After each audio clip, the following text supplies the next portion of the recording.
Hey Joel, how you doing, man? When Miles gets back out there, what kind of challenge is Will's gonna have on his hands with him? And then just with Miles, what you've seen from him since y'all been teammates, what kind of season could he be in for? He said he wants to get to that Defensive Player of the Year, level challenge for that award. How close is he to reaching that level? Yeah, Jed's gonna have a big test. Right now he's still guys like OV out there, who's a great player in his own right. So he's still getting challenged. But Miles has that explosive first step and is really impressive off the ball.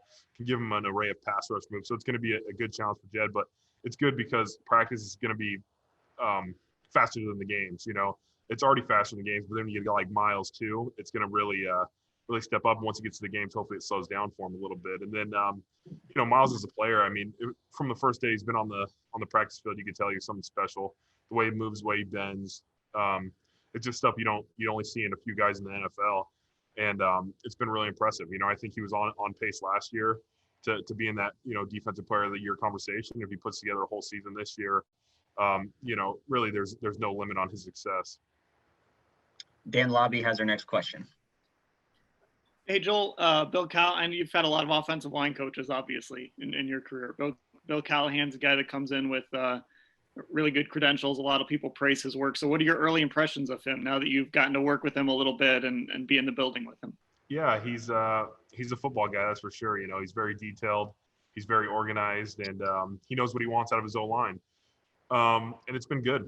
We put in our work, and that's one thing we're going to do is work and get the reps. But we have a lot of young guys, a lot of new guys, so we need those reps to really get into the groove that you want to have the O-line. But he's been around it all, and I think that's one of the best things about him is he's seen every situation in the NFL. And he's coached future Hall of Famers, some of the best guys to play the game at their position. So he's seen what they do well and what we can do well, and he uses those to help coach us. It's been good the first few weeks we've been back, and we're getting into pads finally, and so I think we'll be able to take the next step as a unit, as we go. Did you pick anybody's brain about him when he got hired, or ask guys who maybe have worked with him that if you know anybody that's worked with him about him? Yeah, I texted Austin Ryder right away because he was the closest person that I knew. And then when I was at the Pro Bowl, I talked to Travis Frederick, who worked with him in Dallas for a couple of years. So, you want to get a feeling of what guys experience, with these guys. And then at the NFLPA meetings, I talked to a few of the guys that have played with him before, and all of them kind of stress the same thing. Like he's very detailed. We're working to be perfect. We know we're not going to be, but we're working to be perfect as a group. And then, it's all about the work. We're going to put in work. He's a tough coach in that sense where, yeah, out of practice, like it's hard work, it's drilling. But those are all things we need, and we're going to use to get better. Scott Petrick. Hey, Joel, as Jedrick tries to make that switch to the left tackle, how difficult is it for him not having the in-person off-season program and now not having any preseason games? Yeah, it's tough. It's different for sure. I remember my rookie year, I was trying to put myself in his shoes, and I thought about, all the phase 1, phase 2 of OTAs, all the extra rookie meetings we got, the rookie on field time, and then going through 10 OTAs and then a mini camp, and you had all that time to work on little details and little things and scheme. And now you're just thrown into the fire, and it's like, all right, full speed ahead, like time to play. So it's different. It's tough, and there's a learning curve. And luckily we got, a bunch of practice here. We still got a month before the first game, and it's not a huge amount of time, but I think he is going to get the reps needed. And as much as we could virtually, I think he got the scheme down and those things. So we're still working to, we're working against the clock. Definitely. We have to get reps, and we have to get work in, and he's switching to the left side, like you said, which is a big step, but we're doing everything in our power to put him in that position to be successful, and we'll try and help him any way we can. But it's definitely a different challenge. I think out of anybody, rookie O-linemen, rookie quarterbacks, yeah, rookies in general, use those OTAs to get used to what the NFL is like. And this season, I think, as much as any, is going to be different than any season we've ever experienced. Can you tell without the pads how that transition's going? Yeah, he looks smooth. If you would have told me like he played left tackle in college, I wouldn't have, questioned it. He can still kick pretty well, and he's got quick feet, and he's athletic. Like you said, we haven't gotten the pad, so it's hard to to judge all the run blocking and those type of things. But from just a stance, and a kick step and a firing off the ball, it looks like it's pretty natural to him. I think he's an athletic guy, so that's definitely a bonus. Go to Tom Withers. Hey, Joel, is the beards here to stay? That's a good question. I didn't cut it. We were in quarantine mode, so I think the barbershop closed, and I was like, I'm just gonna let it grow, and then as soon as all this started up, I was like, man, I really haven't cut it for a while. It's getting pretty long, and I just showed up, and people liked it. So as of now, it's staying. I don't have any like I have to keep it or I don't need to keep it, but it's good right now. It hasn't bothered me too much. It was a little hot the other day, but we'll see. We'll see what happens. It's your hockey playoff look. Hey, what we don't know when JC is going to be back. What do you guys miss without JC out there? Yeah, I think it's experience and knowledge, of the position. He's another guy, he's going to the 8th year. He's seen a lot of defenses, a lot of fronts, and he knows how to make those calls and bring that experience. You bring a rookie center again, and like Nick, who has talent and who can move and do things well, but he hasn't just been exposed to as many of the looks as that we're going to see. So it's up to me and Wyatt and Jack and those guys and Baker to try and help him along as much as possible. JC's a great player though, so losing him for however much time it is different. It's something. But on the other hand, he gets Nick reps in case he does need to play at some point this season.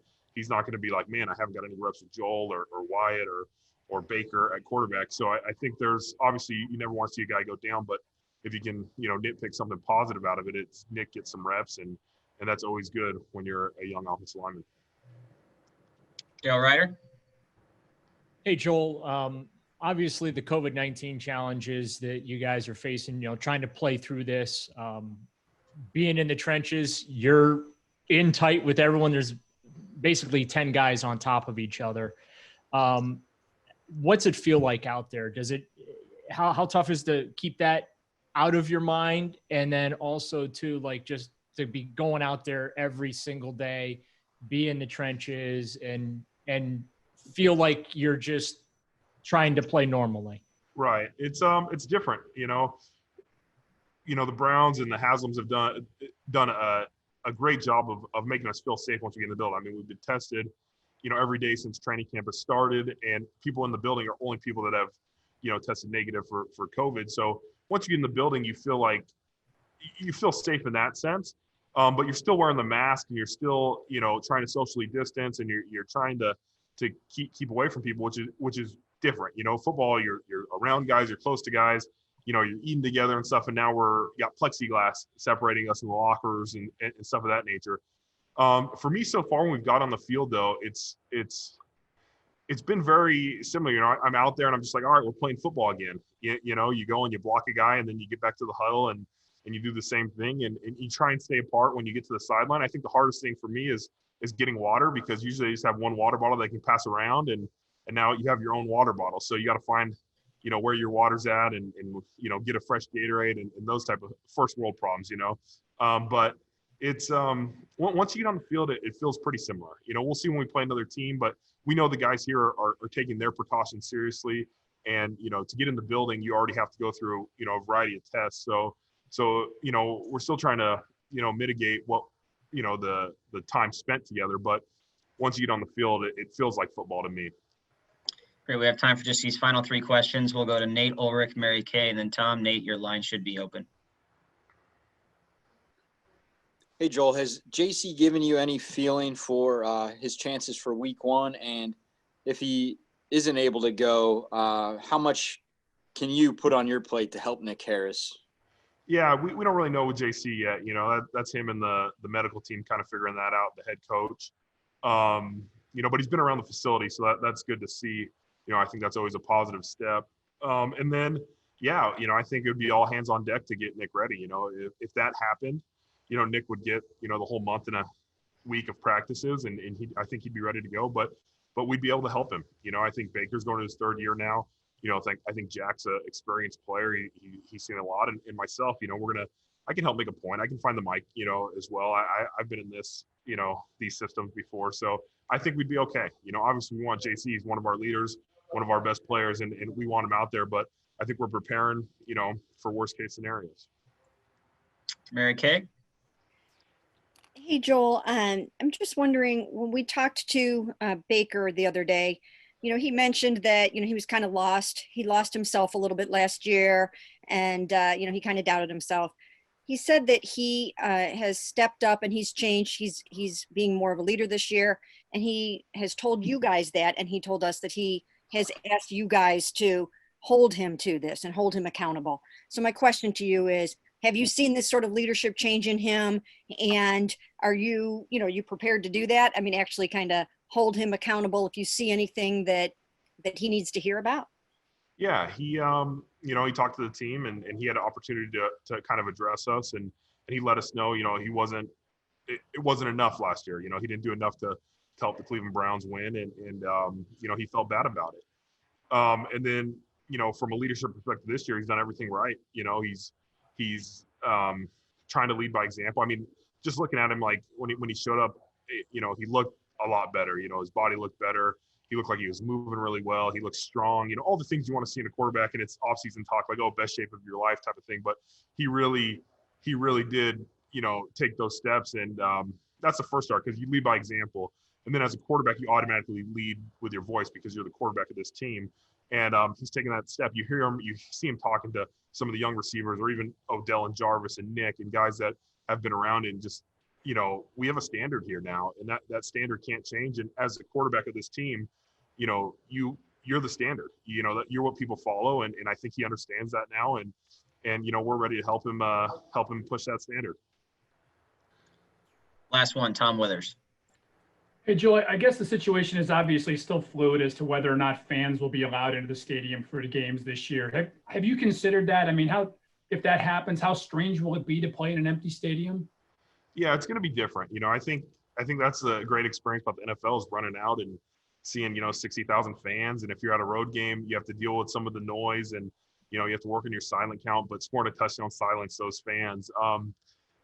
It's going to be different. We've thought about it. We talked about our silent count the other day, and we're like, are we going to need it this year? We were thinking to ourselves, like, are we just going to be in an empty stadium? But I think as a player, it's going to be up to us to get that energy. I've watched some of the baseball games and basketball games, and it's definitely a different atmosphere. But I think once it comes to time to play, like, guys have been pretty locked in and pretty focused, and I think it's going to become our new normal. Coach is stressed, like, what team is going to adapt the best this year, because it's not going to be normal. We can't expect it to be normal, and that's just something we have to deal with. Obviously, we want as many Cleveland fans to be there as safe as possible, but we'll see once we get to that first game of the season how it's going to really play out.